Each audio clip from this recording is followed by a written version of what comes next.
Assalamualaikum warahmatullahi wabarakatuh. Selamat sore pemirsa Kalsel TV, apa kabar? Saya Fatia kembali menyapa Anda dalam program Kalsel TV. Informasi dan publikasi akan kami sampaikan terkait dengan program-program yang sudah dijalankan oleh pemerintah Provinsi Kalimantan Selatan selengkapnya untuk Anda.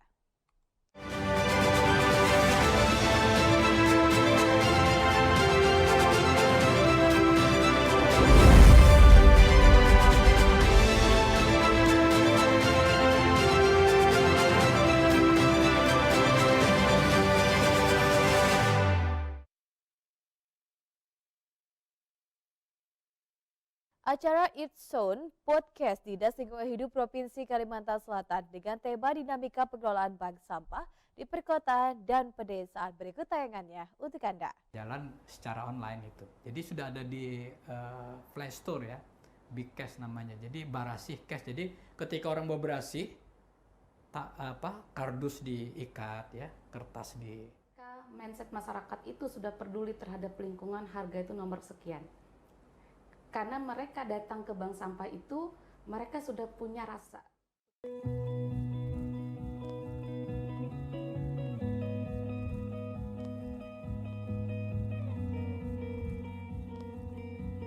Assalamualaikum warahmatullahi wabarakatuh, salam lestari. Semoga pagi ini kita semua diberikan kesehatan dan kebahagiaan. Senang sekali kita hari ini berjumpa di acara Earth Zone Podcast Dinas Lingkungan Hidup Provinsi Kalimantan Selatan pada episode yang ke-8 dengan tema dinamika pengelolaan bank sampah di kawasan perkotaan dan pedesaan. Pastinya tidak kalah pentingnya juga saat ini yang bersama kami adalah orang-orang hebat dan luar biasa. Sini dulu Ibu Dewi. Beliau Direktur Bank Sampah Kejar, dan yang kedua ada Dr. Fatur. Alhamdulillah, semangat. Terus ya juga semua dan lingkungan teman dimanapun ada, Direktur Kota masih sangat luar biasa sekali bersama Ibu kita belakangnya saya kecil sekarang dewasa membuka kembali istirahat. Bapak jauh lalu bergelut dengan ini hasil produk kita sangat menarik di kita sangat Bapak orang akan pada kita bagaimana sih tentang pengelolaan persampahan di tempat kita. Oke, langsung saja kita mulai perbincangan ini.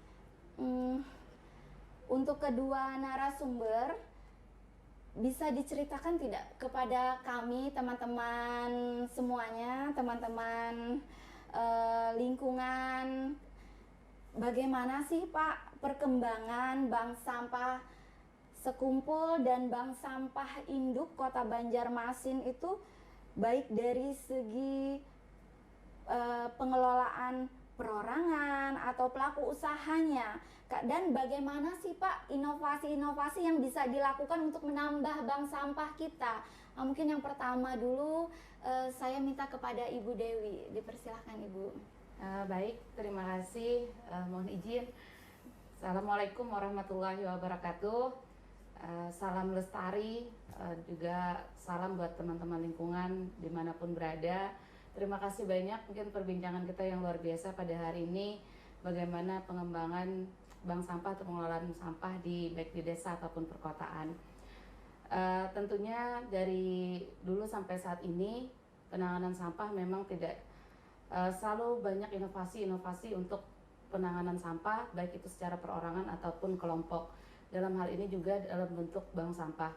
Dan kami sendiri di Sekumpul yang memang wilayahnya arah perkotaan tapi juga lingkungannya dekat dengan pedesaan.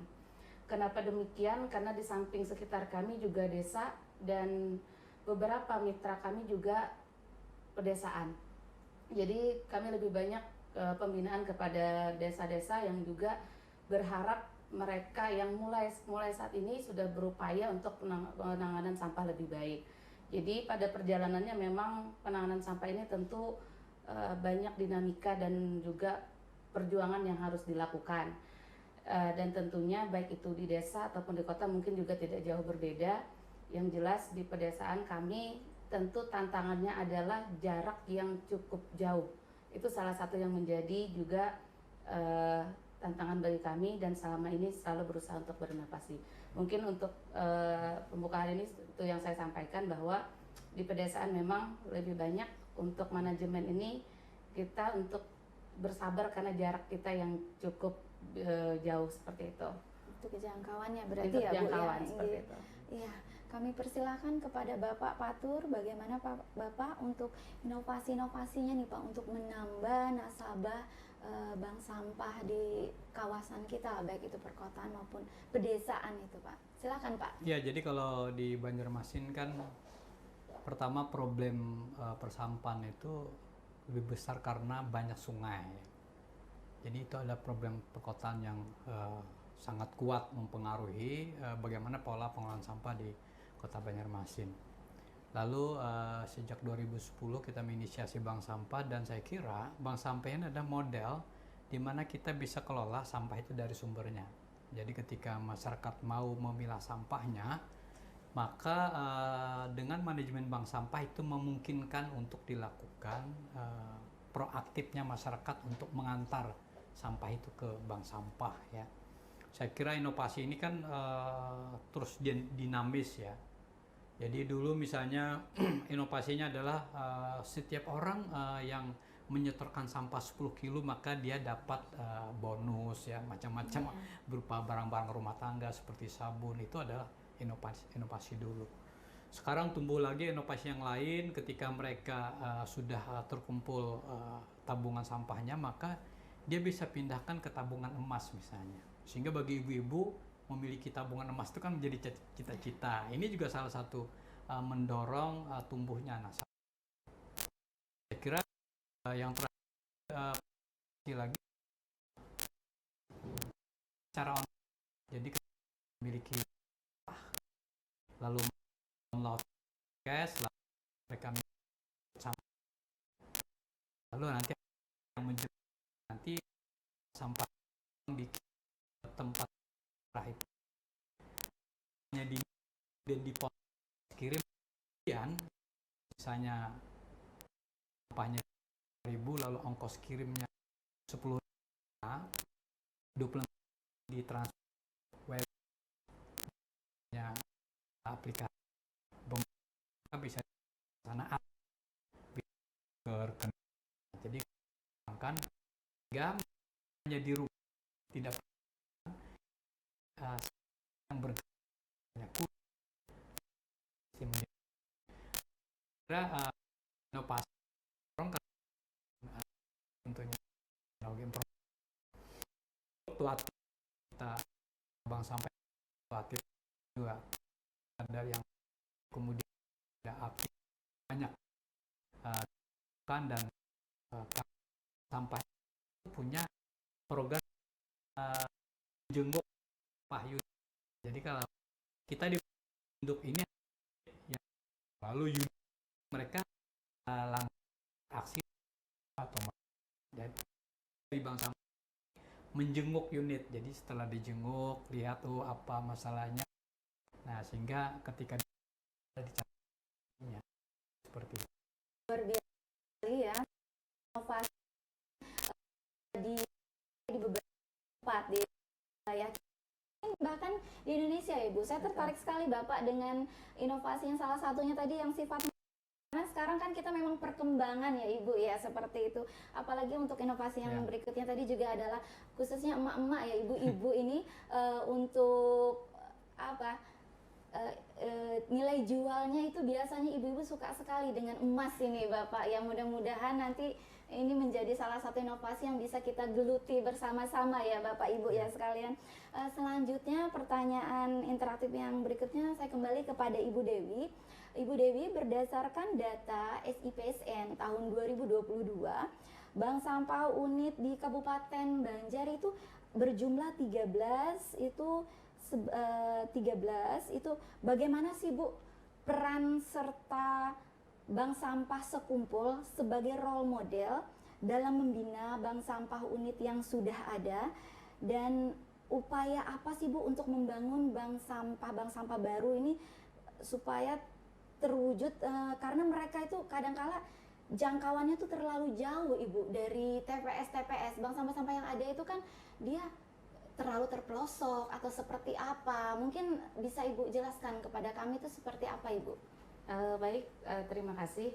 Jadi dalam perjalanannya memang bank sampah mungkin di Kabupaten Banjar yang terdata mungkin tadi di 2022, waktu itu juga saya baru bergelut mungkin 2 tahun di bank sampah sekumpul ini. Dan alhamdulillah dengan perkembangan seperti juga tadi teknologi segala macam, kita juga mempunyai inovasi yang saat ini juga ditiru oleh bank sampah lain, seperti kami dengan tukar dengan sembako, juga tadi menabung dengan emas, juga bayar dan makan minum dengan iuran sampahnya. Kemudian juga timbangan digital juga kita mengarah ke hal-hal yang seperti itu, termasuk ini juga jadi contoh kami lagi tahap menggarap juga untuk kurir seperti itu tadi. Saat ini lagi digarap beberapa mahasiswa. Adapun inovasi kita di dalam membina sampai hari ini 2023 yang benar-benar bank sampahnya jalan itu kurang lebih yang di desa ya, yang di desa kurang lebih 20 desa ini udah mulai jalan, dan itu sampai kami sendiri yang datang karena Kabupaten Banjar ini cukup jauh, kita datang sampai ke Pengaron karena itu cukup jauh jangkauan kecamatannya. Dan setiap bulan sebenarnya bank sampah ini kan tidak hanya di desa, tapi sekolah sebenarnya juga harusnya data bank sampah sekolah juga termasuk bank sampah. Namun mungkin karena belum sinkron di tahun ini, insya Allah akan kita sinkronkan. Di tahun 2023 ini kita memulai menghidupkan kembali bank sampah yang ada di sekolah. Kurang lebih 232 sekolah yang saat ini sudah mulai aktif lagi bank sampahnya. Dan itu kita jadwalkan rutin saat ini setiap bulan untuk penjemputan sampah tadi. Karena kendala mereka selama ini adalah jemputan sampah. Jadi kita saat ini bermitra dengan berbagai pihak, baik itu perusahaan atau yang lainnya yang terdekat dengan desa tersebut. Disitulah kita berupaya untuk memudahkan masyarakat. Bahkan ini sudah mulai juga desa Takuti, agak jauh naik gunung semua nih, pada ke arah gunung. Kalau sungai memang belum terlalu banyak, tapi wilayah gunung cukup antusias masyarakatnya di sana, karena selama ini mereka lebih banyak membakar dan tidak ada area pembuangan sampah. Justru dengan bank sampah ini sangat membantu bagi masyarakat, dan BUMDes pun mulai bergerak untuk penanganan bank sampah ini. Jadi di desa justru lebih, kalau secara anggaran, kalau memang kepala desanya bisa memungkinkan untuk kegiatan sampah, malah lebih mudah untuk menganggarkan, karena lewat dana desa mereka, lewat BUMDes justru lebih mudah. Tinggal bagaimana biasanya kami pembinaan terjun langsung ke sana, datang ke desa-desa tersebut dan memberikan pembinaan secara komprehensif. Karena kita harus continue juga setiap bulan tuh harus bergilir ke desa mana, bergilir kemana. Jadi itu kayaknya di tahun 2023 ini paling banyak jalan-jalan. Karena harus membina mereka tuh benar-benar nyampe ke sana. Dan sampahnya tuh kita ambil aja dulu, mau bentuknya kayak gimana pun kita terima dulu, seperti itu. Iya, terima kasih Ibu, luar biasa sekali. Berarti ini bertambah lagi ya Bu ya. Alhamdulillah, apalagi untuk target 2023 berarti kita untuk bank sampah sekolah ya Bu yang berjumlah 200 lebih. Betul. Luar biasa sekali Bu. Kembali lagi kepada Bapak Fatur Rahman, justru sebaliknya ini Pak. Di bank sampah induk di kota Banjarmasin itu tercatat 315 buah Bapak. Namun sebagian ternyata sudah tidak beroperasi lagi ya Pak ya. Menurut Pak Fatur ini saya ingin bertanya, Kendala apa sih Pak yang hingga mereka itu tidak jalan lagi itu khususnya ya Pak ya di daerah perkotaan Banjarmasin Pak? Iya, silakan. Jadi Bapak. saya kira angka ini kan dinamis ya. Iya. Jadi mereka yang ingin mendirikan bank sampah selalu ada tumbuh. Ya, misalnya besok atau ada 2 bank sampah berdiri. Jadi setiap minggu itu selalu ada bank sampah baru berdiri. Memang konsep kami itu yang bisa masuk di data itu pertama mereka telah melakukan rembuk ya untuk mendirikan bank sampah. Lalu kemudian mereka sudah memiliki kepengurusan bank sampah, lalu bank sampahnya di launching dan lalu sudah 3 kali melakukan aktivitas penyetoran bank sampah itu baru dimasukkan data. Nah lalu prosesnya kan berbagai macam variasi sebetulnya. Bank sampahnya ada di sekolah, ada di pemukiman, lalu ada di pasar, ada di kantor. Nah jadi yang ditemukan tidak aktif itu dari hasil kami menjenguk itu ya. Pertama adalah pengurusnya pindah. Nah, jadi pengurusnya ada yang pindah kerja sehingga tidak bisa lagi mengelola, maka ada proses lagi dia mencari orang. Memang problem-problem besar dari mendirikan bank sampah itu adalah siapa yang mengelola. Nah, sementara warga ini kan ada ya, sampahnya ada. Nah, jadi karena kalau kita lihat syarat berdiri bank sampah itu pertama sampahnya ada. Pasti ada sampah karena ada kehidupan kan. Dari bangun tidur lagi kan ketemu sampah dan kita menghasilkan sampah. Yang kedua adalah warganya ada. Jadi setiap pemukiman, kampung itu selalu ada warga. Sekolah ada warga sekolah, ya di kampus ada warga kampus. Kemudian di kantor ada karyawan. Yang mencari siapa yang mau mengelola, dia punya waktu, nilai relawan, itu problem tersendiri. Makanya lalu kami mencari jalan itu dengan model bank sampah online itu. Jadi bagaimana pelayanan ini bisa online. Orang tidak ada bank sampahnya, ayo kemana dia mau nganter ini? Nah lalu tidak ada di kantornya, ya kan? Sementara edaran wali kota, setiap ASN harus punya buku tabungan bank sampah, ya kan? Nah jadi mereka lalu bisa mengambil jalan secara online itu. Jadi sudah ada di Play Store ya. Big Cash namanya, jadi Barasih Cash. Jadi ketika orang mau berasih, kardus diikat ya, kertas dikantongi, lalu kemudian ada gelas-gelas mineral ditumpang-tumpang, lalu kemudian sudah punya nilai, maka itu bisa dijemput oleh kurir. Kami juga bekerja sama dengan kurir-kurir yang memang usahanya itu dia. Jadi kami juga ingin menghidupkan ada kurir-kurir lokal ya. Nah, sehingga dengan ada kemitraan seperti itu, mereka juga trafficnya naik ya, lalu kami juga akan dapatkan kiriman. Jadi kiriman sampah itu tidak ke bank sampah induk, tapi ke unit-unit yang memang sudah ditetapkan di titik-titik serah itu. Jadi kalau dibuka di Google itu kelihatan nanti titik serahnya, misalnya di bank sampah Setiakawan ya, mereka itu yang menerima. Nah baru nanti dari bank sampah Setiakawan itu yang akan mengirim ke bank sampah induk, baru nanti ada transaksi sistem online juga. Nah jadi dinamika seperti itulah. Jadi karena angkanya sekarang bukan 315 lagi, sudah 355 sebetulnya angkanya itu ya, yang mereka dapat SK, kemudian ada, tetapi setelah proses-proses menjenguk ini kan nanti ada proses dihidupkan lagi, pengurus diganti. Saya kira itu yang terjadi. Iya.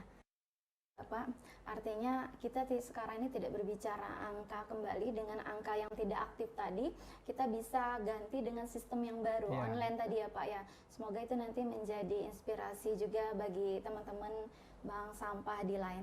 Kembali lagi kepada Bapak Ibu Dewi dan Bapak Patur, saya ingin menanyakan nih, untuk menyikapi naik turunnya harga nilai jual dari nasabah, bagaimana sih upaya yang bisa dilakukan agar nasabah ini tidak kehilangan semangat Bapak Ibu ya untuk tetap memilah sampah, untuk tetap menjual sampah ke bank sampah, karena dengan harga yang sering turun nanti naik itu mereka nanti kadang kala itu bingung mulai. Singkat saja dalam hal ini, bagaimana untuk masyarakat kita meningkatkan minat mereka dalam melakukan pilah sampah dari rumah, dari sumbernya. Yang pertama perlu ditanamkan adalah mindset.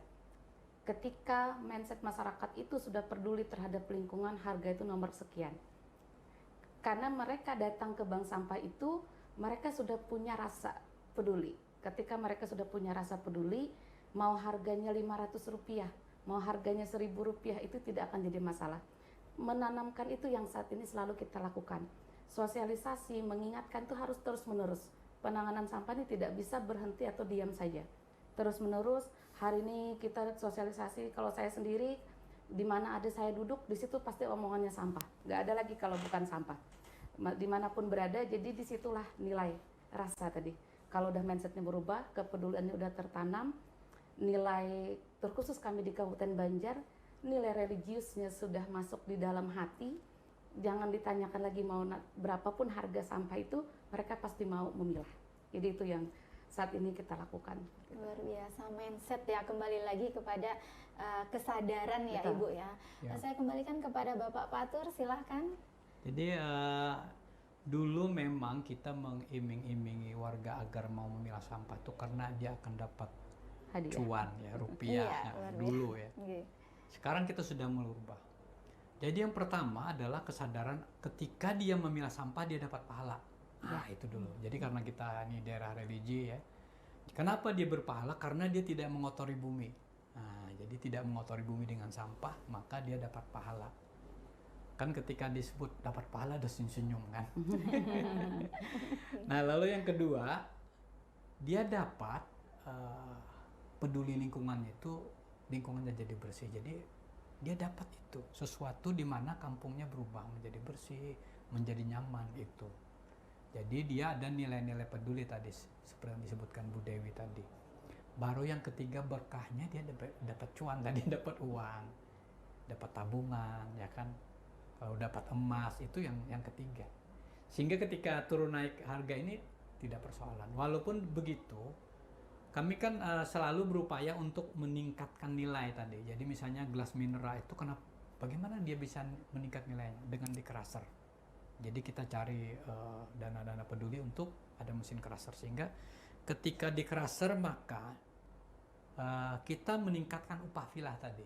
Jadi ketika masyarakat mau memilah gelas mineral, maka dia dapat upah filah, namanya jasa filah.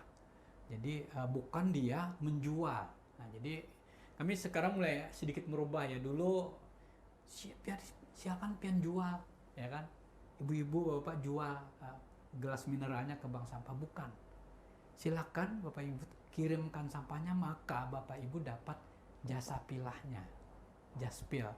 Jadi dengan itu dia kelasnya naik. Jadi bukan orang-orang yang mengais-ngais sampah dan kemudian menjualnya, bukan. Tapi karena dia ingin dapat pahala, karena ingin dia berbuat untuk lingkungan, lalu dia dapat jasa pilahnya tadi.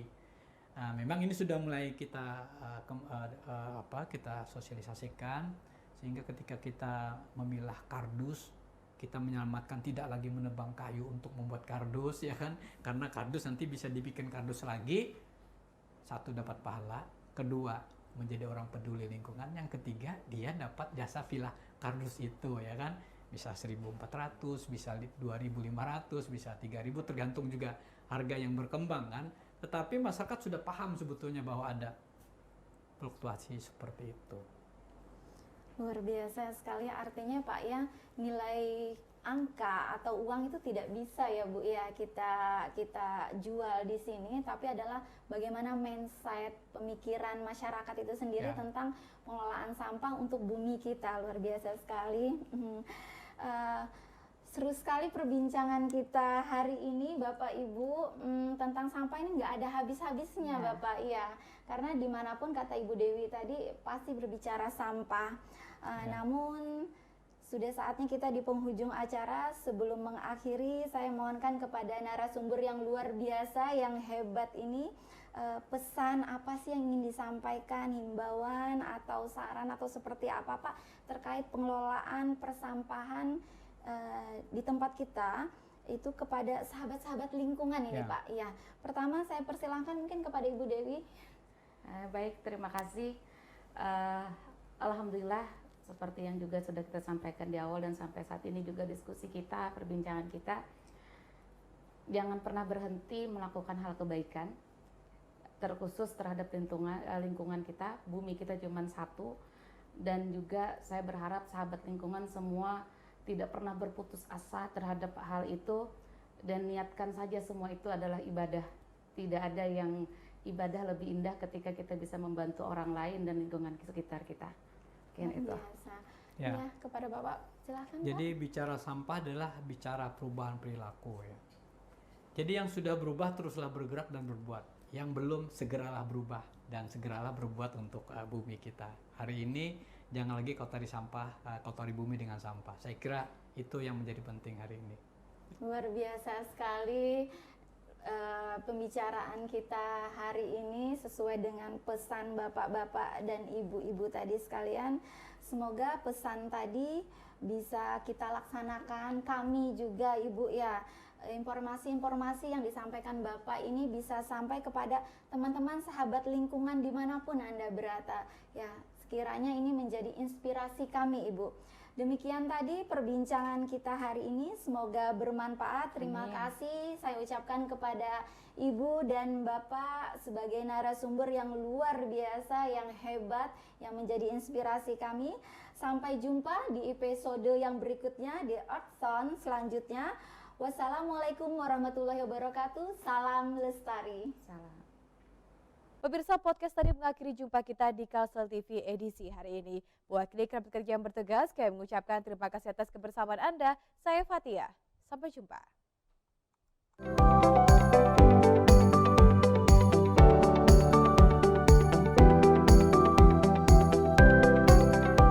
Duta TV